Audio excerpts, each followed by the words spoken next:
É isso aí, pessoal. Nós vamos agora ao quarto vídeo desse tutorial que eu estou fazendo de como preparar uma mensagem bíblica. Vocês estão vendo aqui que eu tenho vários aparatos, entre eles o mais importante, que é a Bíblia.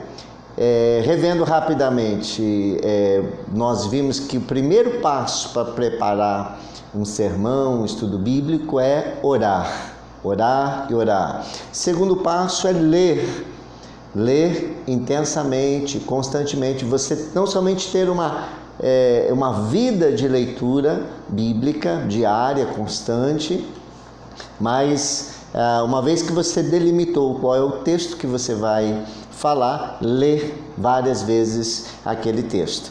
E agora é aquela parte mais árdua, né? No terceiro vídeo nós falamos sobre as anotações, onde você vai lendo e vai anotando tudo que vem à sua mente. Dúvidas, né? Anotações em forma de perguntas, em forma de afirmação, tudo aquilo ali você vai utilizar depois, é um material que você estará ajuntando. E agora nós vamos a este quarto vídeo, ou essa quarta fase, que é a fase da interpretação.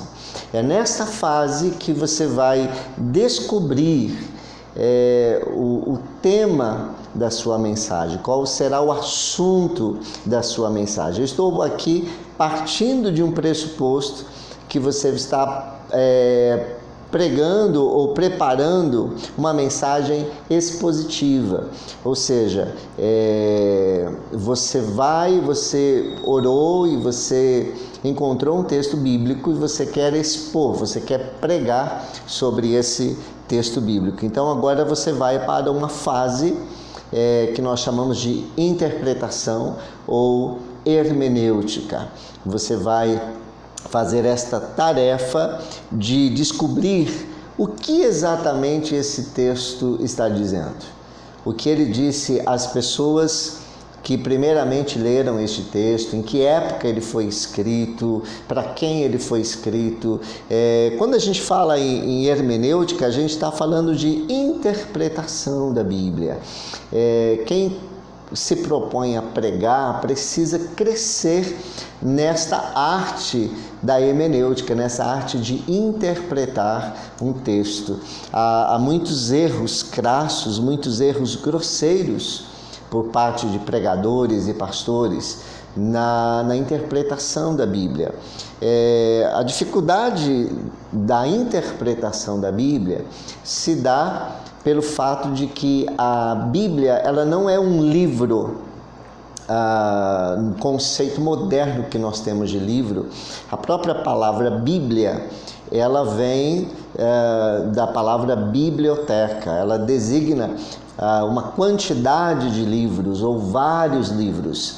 Na verdade, são 66 livros, se você pegar a Bíblia evangélica protestante, 39 livros no Antigo Testamento, 27 livros no Novo Testamento. Bem, esses livros, eles não foram escritos em português, eles não foram escritos agora, nos últimos anos.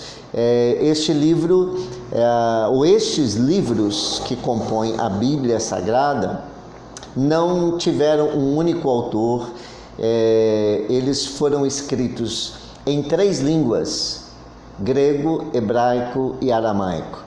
O Antigo Testamento, mais de 90%, 99% em hebraico, pequenas porções em aramaico, e o Novo Testamento foi escrito em grego, o grego koiné.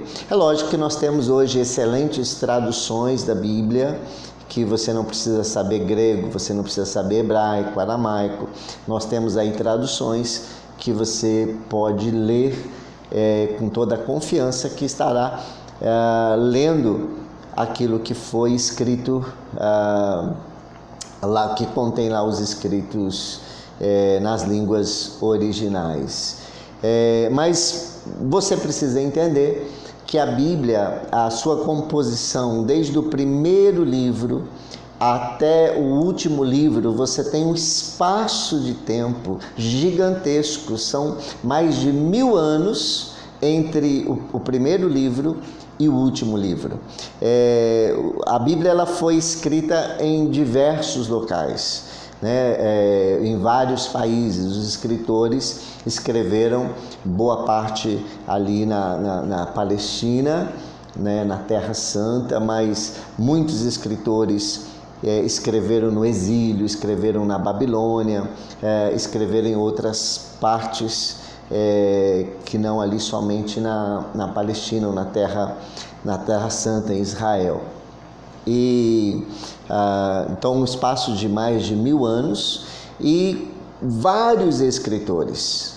A Bíblia tem várias pessoas que Deus usou.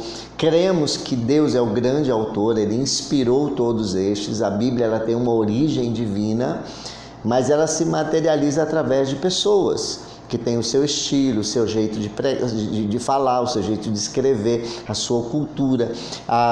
Desde simples pescadores que foram usados por Deus para escrever a Bíblia, passando por um Paulo que era um fariseu poliglota, falava várias línguas, um erudito da sua época, passando por pessoas que trabalhavam nos palácios, que serviam a reis, a camponeses, lá no Antigo Testamento, desde pessoas muito simples, quase analfabetas, a pessoas muito cultas, muito influentes e muito capazes. Então, quando você lê a Bíblia, você não está lendo um livro apenas, um gênero apenas, um tipo apenas de literatura.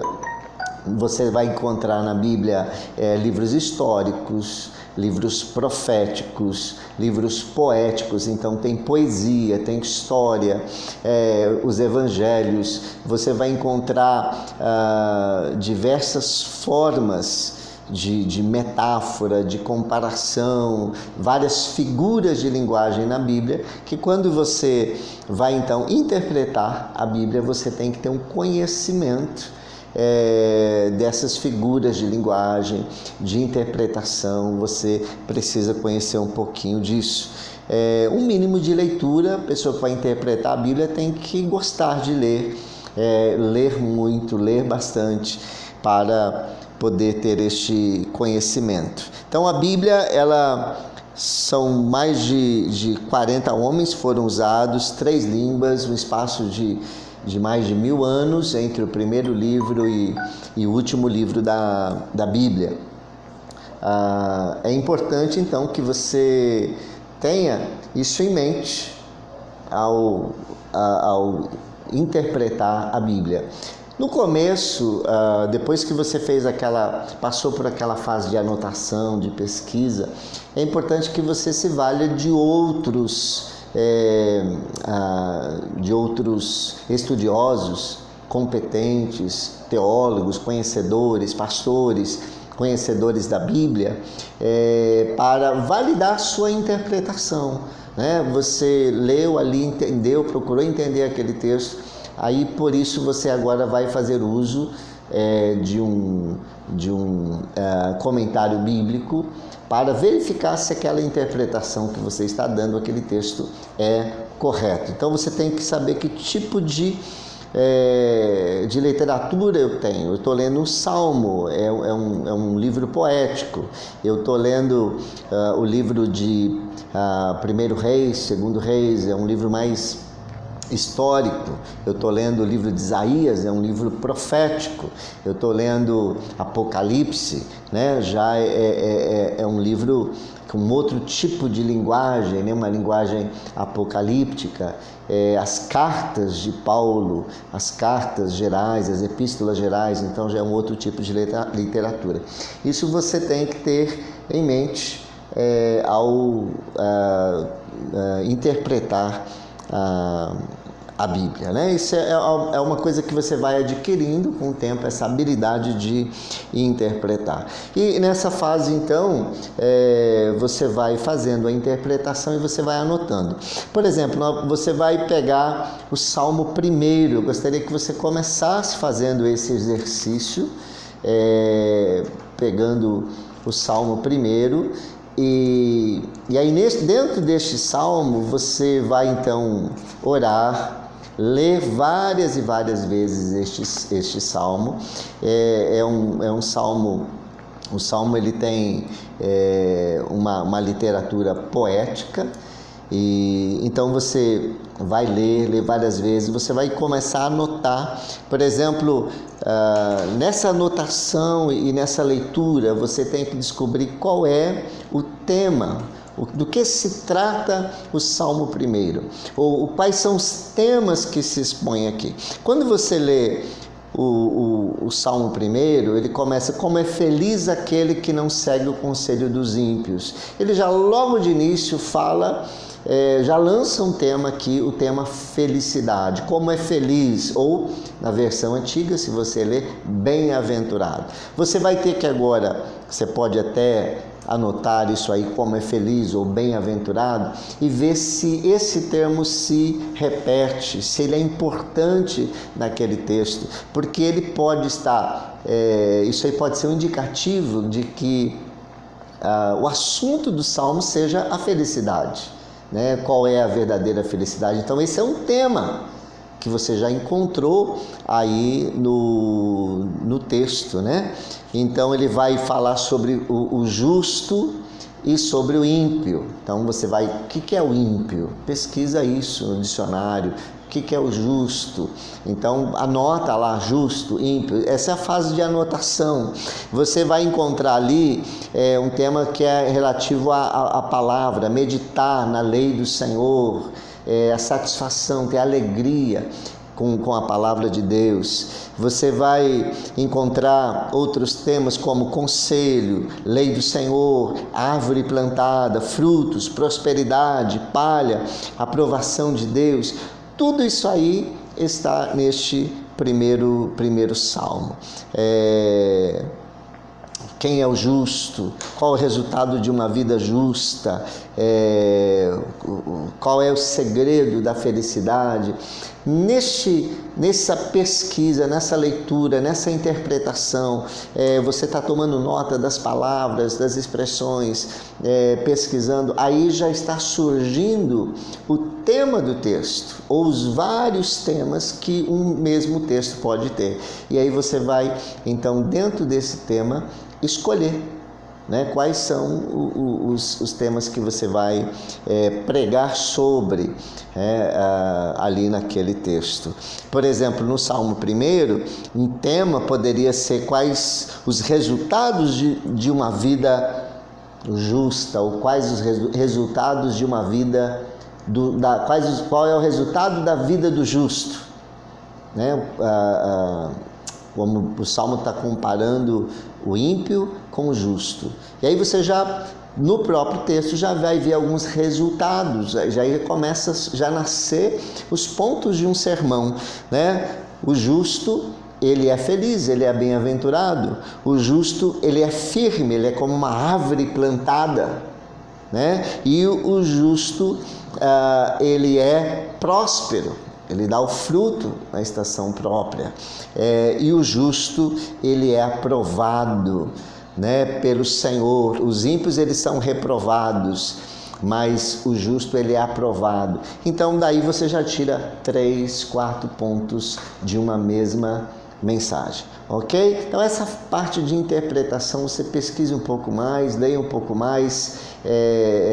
Ela é muito mais complexa, eu não tenho tempo aqui de estar trabalhando todos esses detalhes, ok? Deus abençoe, até o próximo vídeo, se Deus assim permitir.